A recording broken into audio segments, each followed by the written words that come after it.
항상 대표님이 여러 가지 미디어 시각 비틀기를 해주시면서 주택시장과 분양시장 여러 가지 전반에 대해서 파악을 해주시잖아요. 오늘은 또 어떤 내용을 준비해 오셨나요? 오늘은 사실 지난주에 제가 그 어떤 기사 한 문구를 가지고 숨어있는 팩트, 즉 어떤 사실을 찾는 걸 했었습니다. 네네. 그래서 이제 그걸 방송 보고 이제 세미나 오신 분들이 좀 놀랬다고 하시더라고요. 그 한 줄의 기사로 전혀 다른 팩트를 찾아내니까. 항상 놀라운 걸 가지고 오시잖아요. 뭐 그렇지는 않고요.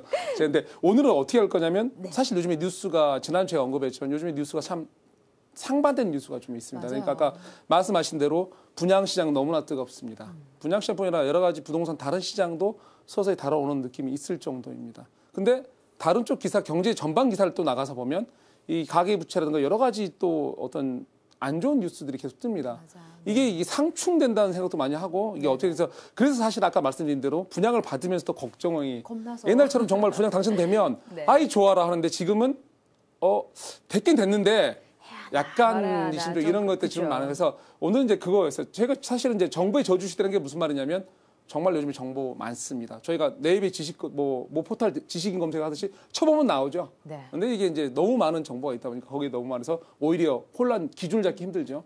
그 시대에 또 정보 뉴스들도 정말로 이렇게 같은 시점에 다른 뉴스거든요. 근데 이거를 묶어서 어떻게 풀어볼지. 지난번 사실 연장성산이에요. 지난번처럼 하나의 팩트를 꺼낼 수도 있는 것이고 네. 다른 기사를 내가 필요한 것만 뽑았을 수도 있는 것이고 그래서 그거를 오늘 좀 풀어볼 건데요. 보시면 이제 이래서 우선 요즘 기사를 좀 몇 가지를 좀 쭉 보겠습니다. 얼마나 상반된지. 자 보시면 빨간색, 파란색 좀 다릅니다. 확실히 이게 좀 다른 뉴스라는 거겠죠. 빨간색은 이제 보시면 세계 평균 못 따라가는 한국 경제 원인은 성장 동력 약화. 그러니까 한마디로 경제 전반의 성장 동력이 심각하다는 걸 얘기합니다. 예, 근데 파란 건 보면 분양시장 활기 모델 와서 도움이 10년 만에 구인난. 인력난이 있을 정도로 너무 대단히 화랑을 말하는 거죠.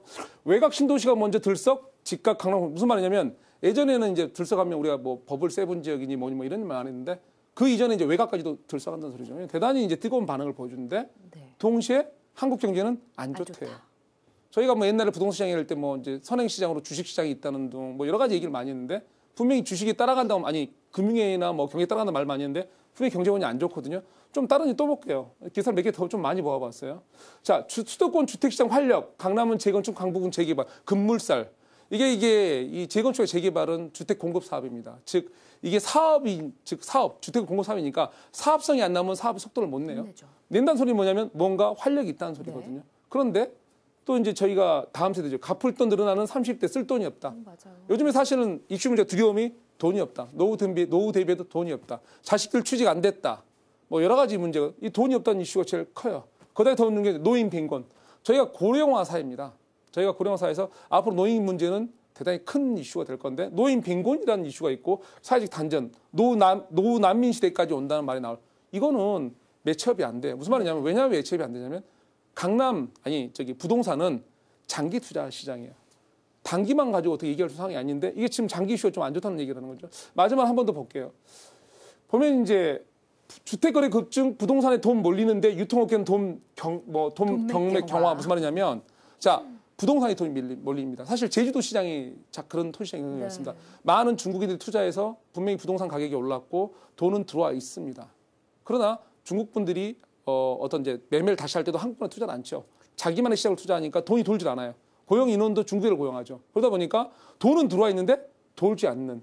이게 좀 그러니까 물가만 올라갔지 제주도 도민 좋지 않죠. 그래서 요즘에 제주도 도민들이 어떤 이제 그 도지사 분을 비롯해서 어떤 중국 자본에 대한 좀 경계심이 되게 강한 상황인데 지금 그런 상황이라고 보시면 되죠. 길게 보시면 분명히 부동산 시장 좋습니다. 근데 이게 계속 동맥경하면 이게 계속 간다는 보장은 못하는 상황이죠. 자, 우리나라 자산 불평등, 소득 불평등 훨씬 심각. 무슨 말이죠? 소득도 매일 들어오는 소득도 불평등 많이 있습니다. 양극화죠. 근데 자산의 불평등 더 심하다는 얘기죠. 그러니까 이런 상황에서 이런 기사들이 왔다 갔다 해요. 지금 상황이. 근데 이런 상황에서 투자를 할 때는 대단히 이제 갈팡을 못 잡는 거예요. 이거 해야 돼, 저거 해야 돼. 네, 그래서 오늘은 이걸 어떻게 풀어볼 건지 좀 보시겠습니다. 우선 이제 먼저 어느 정도 이거 먼저 얘기 드릴게요. 부동산의 먼저 특성을 좀 아셔야 될 것 중에 하나가 부동산은 정말 개별적입니다.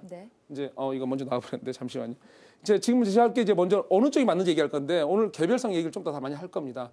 제가 오늘 하는 이유의 가장 큰 근간은 부동산은 모든 부동산이 다릅니다. 위치도 다르고 그 위치에 따라 테마도 다르고 사이즈도 다르고 노후도 다르고 그걸 소유한 개인 소유자의 채무관계나 채권관계도 완전히 다릅니다.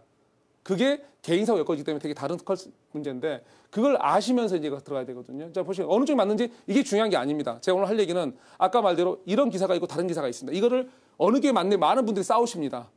재테크는 그게 아닙니다. 싸우는 게 중요한 게 아니고 내가 필요한 건 이 기사에서 팩트, 이 기사의 팩트를 뽑아내서 내 재테크에 이용을 하면 되는 겁니다. 그래서 보시면 왜냐하면 부동산 개별성이 매우 강합니다. 강해서 이게 안 좋은 기사가 내 시장이 꼭 다 안 좋지는 않습니다. 않고요. 그래서 보시면 이제 그래서 많은 개별 시장이 존재를 합니다. 그래서 어떻게 되냐면 어떤 시장이냐, 내가 있는 시장이 어떤 시장이냐, 뭐 위치에 따라서는 임차이냐, 임대이냐, 또는 어떤 타이밍이냐, 또는 어떤 테마, 즉 빌라냐, 아니면 아파트냐, 아니면 재건축이냐에 따라서 이 뉴스가 다르게 적용이 됩니다. 그렇기 때문에 이걸 일괄 적용할 수가 없어요. 그래서 좀 더 보시면 이렇습니다. 과거 부동산 호황기 예를 듭니다. 나홀로 아파트하고 연립 다세대 옛날에 어땠냐면 한 5, 6년, 아니 10년 전 얘기할게요. 이거 아무도 안 샀습니다. 그냥 실고주 물건이고 오른 적도 없고 임대가도 안 올랐어요. 임대가조차도 안 올랐던 물건입니다. 자, 그때 재건축 많이 올라요. 우리 과거 지역으로 보면 노원구냐 영등포가 어땠어요? 과거 10년 전에 사면 항상 와서 상담받는 게 제가 그런다. 제가 상담받는 것 중에 저쪽 앞서 가신 분들 하는 말이 제가 산 게 기억이 안 난대요. 근데 안 올랐대요, 지금까지. 똑같다고 그러시죠. 예, 근데 이제 요즘에서 이제 좀씩 오르기 시작한 거거든요. 자, 이런 지역들이 그때 호황기였거든요. 호황기였으면 다 올라야 되냐? 안 올랐거든요. 오른 것만 올랐어요. 그 당시에도. 그래서 그 당시에도 사실은 호황기 딱 바닥에 붙어있던 지역 특성입니다. 그럼 다른 이슈를 좀 볼게요. 이제 복습인데 옛날 금융위 얘기한 적이 있습니다. 미국에서 서프라임이 일어났을 때 이런 사태가 있었습니다. 집이 압류당하고 사람들 대부분 난리 났었습니다. 그런데 그래서 압류당했으니까 많은 사람들이 신용불량도 됐죠. 근데 이런 식의 자 이거 어떻게 됐습니까? 그때 복습했는데 저희가 뉴욕 한인인데 그 당시에 아파트 이미 급격히 치솟고 있다. 무슨 말이냐면 모든 사람이 집이 압류당하고 하니까 도시로 다 모든 부동산이 떨어졌을 것 같았는데 뭐냐면 모든 사람이 또 먹고 살아야 되잖아요. 그러니까 이제 이 사람 도시로 들어왔죠. 그러면서 제일 돈이 없으니까 제일 싼 아파트, 가장 노후한 아파트 그게 돈이 돼버린 거죠. 그래서 어떤 사람들은 많은 사람이 길바닥 내가 앉는데 어떤 사람들은 수입이 즉 임대용 주택을 갖고 있는 분들은 가장 노후돼서 답이 없었는데 가격이 축 치솟은 거죠. 그게 지금까지 떨어지질 않아요. 사실 2차만 얘기 떨어지지 않고. 그래서 무슨 말을 하는 거냐면 제가 다시 한 번 말하지만 뉴스 대결이 아니라 연결이 중요해요. 무슨 말이냐면 부동산 시장의 활력이냐, 부동산 시장 경제가 전반 여건 악화냐 이거 중요한 게 싸움이 아니에요. 이 싸움이 아니고 우리가 중요한 이슈는 뭐냐면 내가 재테크를 하는 거잖아요. 재테크를 하면 뽑아낼 거 뽑아내는데 사실 부동산 시장 활력이라는 뉴스는 시간으로 보면 단기예요. 단기 이슈예요. 항상 부동산 그렇잖아요. 지금 시장이 있다가 6개월에 꺼질 수도 있는 거 항상 경험했잖아요. 단기 이슈예요. 2, 3년 갈 수도 있고 그게 단기고 자 경제 여건 악화는 여건이라는 소리는 아주 서서히 나타나죠. 사실 이거는 장기 이슈예요. 그럼 이걸 싸우는 게 아니고 어떻게 돼야 되냐면 부동산에서는 연결이에요.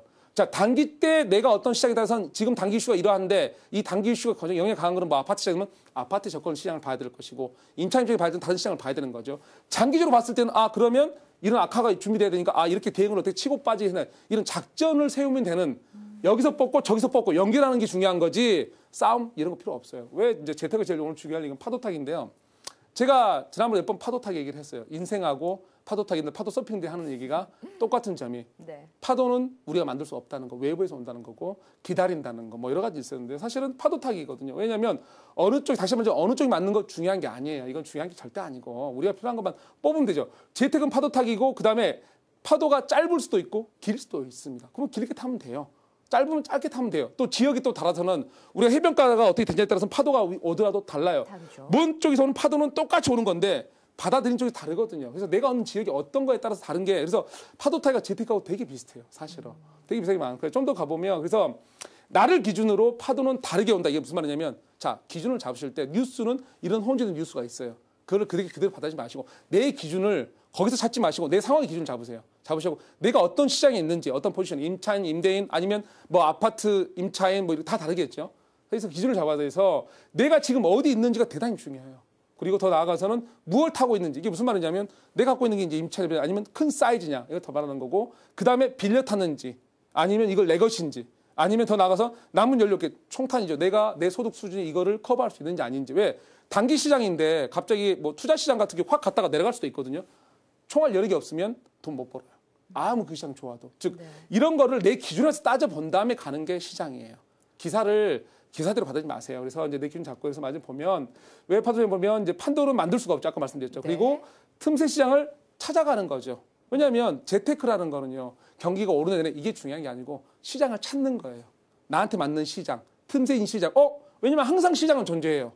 아무리 불황이라도 오히려 불황 때 더 호황인 시장도 존재해요. 그러니까 그 시장을 찾는 거고 시장이 잘 안 보여요. 그러면 중요한 또 다른 게 타이밍이에요. 이 부동산은 시간과 싸움입니다. 어떨 때 시간을 기다려야 되고 어떨 때 시간을 잡아야 되는 경우인데요. 이 타이밍에서 틈새가 잘하면 타이밍 갖고 또 어떤 이제 그 재개발 재건축에서는 이거 갖고 돈 버는 분도 많아요. 사업성이 안 나오는데도. 그래서 이거를 잘 보셔야 되고. 네. 그래서 마지막 보면 왜냐하면 자연 발생 시장 그러니까 누구도 못 막게 무슨 말이냐면 국가가 인위적으로 어떤 시장은 부활을 만들 수도 있어요. 또 이제 어떤 시장도 만들 수도 있는 택지 개발해서 그 시장을 만들 수도 있죠. 그러나 가장 무서운 시장은 자연 발생. 즉 우리가 고령화나 양극화 어떤 시장에서 오는 자연 발생적 파도 이거는 어느 누구도 못 막아요. 그 시장을 찾아가면서 가면 사실은 재테크는 항상 타이밍과 항상 그 시장이 존재를 합니다. 그래서 기사를 볼 때 그 시장을 보시고 그래서 똑같은 기사 다른 얘기 중요한 건 뭐냐면 단기적 대응 장기적이 중요한 게 아니고 같이 섞어서 어떤 지역, 어떤 시장, 어떤 테마, 어떤 사이즈나 해서 이거를 적용을 어떻게 하면 되는 거예요. 그래서 기사를 볼 때 결론은 타이밍 정보 뭐냐면 똑같은 정보와 다른 정보 내용 다른 이거 싸울 필요 다시 한번 말하지만 싸울 필요 없이 우리는 어떻게 할 거냐면 각 물건의 타이밍 정보를 취합하는 거예요.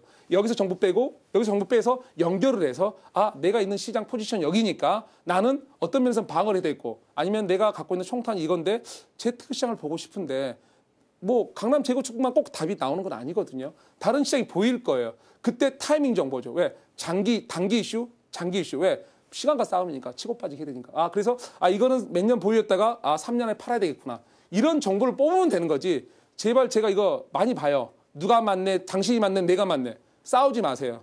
필요한 팩트만 뽑아서 우리 재테크잖아요. 돈 벌면 되는 거예요. 이제 그렇게 하시면 돼서 마지막으로 각 물건별 시장 그래프가 다를 수가 있다는 것만 인식하시면 돼요. 그러니까 어떨 때 누가 아파트의 불황일 때 아까 보셨듯이 다른 시장가 올라갈 수도 있는 것이고 그러니까 그런 시장 포지션 알아서 이것만 유념해 두시면 기사 갖고 싸울 게 아니고 좋은 정보들을 뽑으실 수 있을 거예요. 감사합니다. 네.